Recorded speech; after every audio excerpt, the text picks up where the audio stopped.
मेरा नाम अदिति कुमारी है और मेरा रोल नंबर 6 है। मैं पीटीसी चंदवारा की फर्स्ट ईयर की छात्रा हूँ। हमारा जो आज का टॉपिक है वो है विद्यालय संस्कृति के संगठनात्मक पहलू संरचना।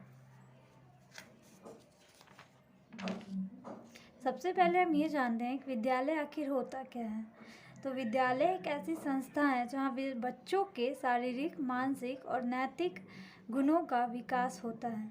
टीपी नन के अनुसार विद्यालय को ऐसा स्थान नहीं समझा जाना चाहिए जहाँ किसी निश्चित ज्ञान को सीखा जाता है, अपितु यह एक ऐसा स्थान है जहाँ छात्रों को क्रियाओं के उन विशेष रूपों के लिए प्रशिक्षित किया जाता है जो संसार में सर्वाधिक महत्व रखती है। रॉस के अनुसार विद्यालय वे संस्थाएं हैं जिन्हें सभ्य मनुष्य द्वारा इस उद्देश्य से स्थापित किया जाता है कि समाज में सुव्यवस्थित और योग्य सहायता के लिए बालकों की तैयारी में सहायता मिले। अब हम बात करते हैं विद्यालय प्रबंधन। विद्यालय प्रबंधन से तात्पर्य यह है कि किसी भी संस्थान या संगठन द्वारा अपने विकास और लक्ष्यों की पूर्ति के लिए योजना बनाना व उसका बेहतर क्रियान्वयन करना तथा उसके लिए सामूहिक रूप से प्रयास करना ही प्रबंधन कहलाता है। और ये बल्कि विद्यालय के लिए किया जा रहा है तो ये विद्यालय प्रबंधन कहलाएगा। विद्यालय शिक्षा प्रणाली की मूल इकाई होती है और विद्यालय प्रबंधन की मूल इकाई कक्षा है। अब हम बात करते हैं कि विद्यालय प्रबंधन के संरचनात्मक समझ। विद्यालय प्रबंधन में उचित संरचना का होना बालकों एवं उनके विकास के लिए बहुत महत्वपूर्ण है।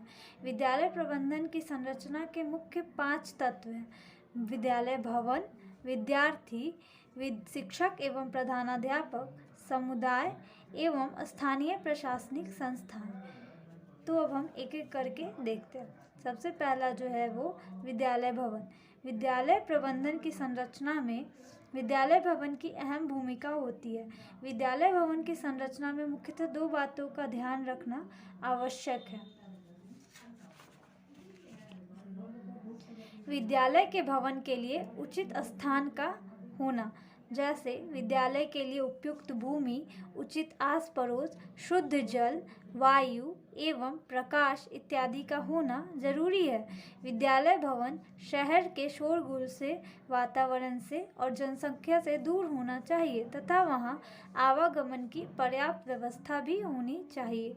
विद्यालय का भवन कैसा होना चाहिए? तो विद्यालय भवन के निर्माण में कुछ बातों का ध्यान रखना अति आवश्यक है, जैसे विद्यालय में एक कॉन्फ्रेंस हॉल, समुदाय भवन, पुस्तकालय, विभिन्न विषयों से संबंधित प्रयोगशालाएं का होना। विद्यालय भवन में सूचना एवं तकनीकी कक्ष भी होना चाहिए। अब दूसरा जो तत्व है वो है विद्यार्थी। विद्यालय संरचना में सामान्यतः विद्यार्थी को पढ़ने वाला तथा शिक्षक को पढ़ाने वाला के रूप में देखा जाता है, लेकिन इस नज़रिए को बदलने की ज़रूरत है। हालांकि विद्यालय से जुड़ा कोई भी निर्णय विद्यार्थी को केंद्र में ही रखकर लिया जाता है, जैसे किसी भी पाठ्यक्रम का निर्माण करना हो या कोई आयोजन करना हो इत्यादि, लेकिन यह विद्यार्थी को सिर्फ लाभ पाने वाले के रूप में देखा जाता है, बल्कि विद्यार्थियों को भी विद्यालय प्रबंधन का एक अंग माना जाना चाहिए।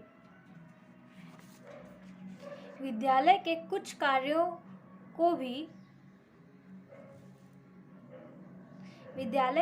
कार्यों में विद्यार्थियों को भी जिम्मेदारी देनी चाहिए ताकि उन्हें भी एहसास हो कि वो भी विद्यालय प्रबंधन का हिस्सा हैं। विद्यार्थियों को जिम्मेदारी उनके कक्षा के हिसाब से देनी चाहिए। इनकी भागीदारी बाल संसद एवं मीना मंच में देखा जा सकता है। पुस्तकालय के संचालन की जिम्मेदारी भी बच्चों को दी जा सकती है। हमारा जो तीसरा तत्व है वो है शिक्षक एवं प्रधानाध्यापक। विद्यालय प्रबंधन में प्रधानाध्यापक और शिक्षक का सबसे सक्रिय भूमिका होता है। विद्यालय के सभी गतिविधियों और क्रियाकलापों को सुचारू रूप से चलाने में इनका अहम योगदान है। प्रधान शिक्षक योजना का निर्माण करते हैं और शिक्षक अस्तित्व में लाते हैं।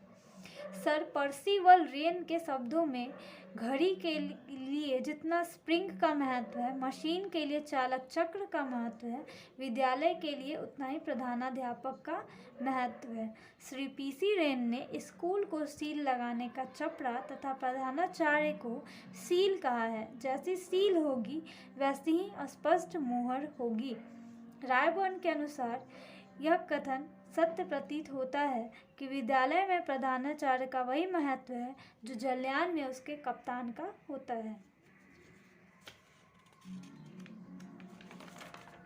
प्रधानाध्यापक कुछ कार्य शिक्षकों के साथ मिलकर करते हैं, जैसे विभिन्न पाठ्यक्रम सहगामी क्रियाओं का संगठन, विभिन्न गतिविधियों तथा आयोजन का संचालन, आवश्यक कदमों के लिए विचार विमर्श करना, बच्चों को नामांकन लेना इत्यादि। प्रधानाध्यापक निर्देशक की भूमिका निभाते हैं तथा शिक्षक बच्चों के विकास पर ध्यान देते हैं।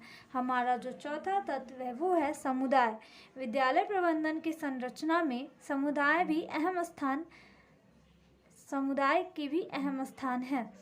जैसे समुदाय को विद्यालय के सभी कार्यक्रमों के उचित संचालन में अपना सहयोग देना चाहिए।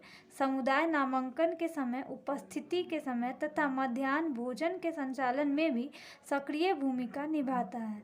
उदाहरण के तौर पर यदि नामांकन के बाद भी बच्चे स्कूल नहीं आते हैं तो यहाँ समुदाय आगे बढ़कर बच्चों को विद्यालय जाने के लिए प्रेरित कर सकता है।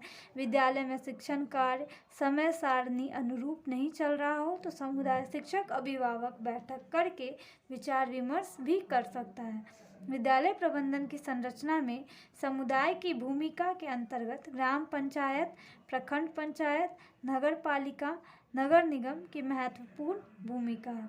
अब हमारा जो पांचवा तत्व है वो है प्रशासनिक संस्थाएं।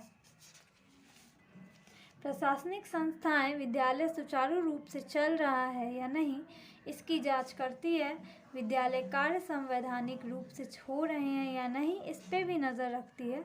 साथ ही विद्यालय को दिशा निर्देश भी करते हैं, जैसे अत्यधिक गर्मी बढ़ जाने पर या फिर किसी भी प्रकार की आपदा आ जाने पर विद्यालय को बंद करने का आदेश देना इत्यादि। इस प्रकार विद्यालय की संरचना में प्रशासनिक संस्थाएं अपना योगदान देते हैं।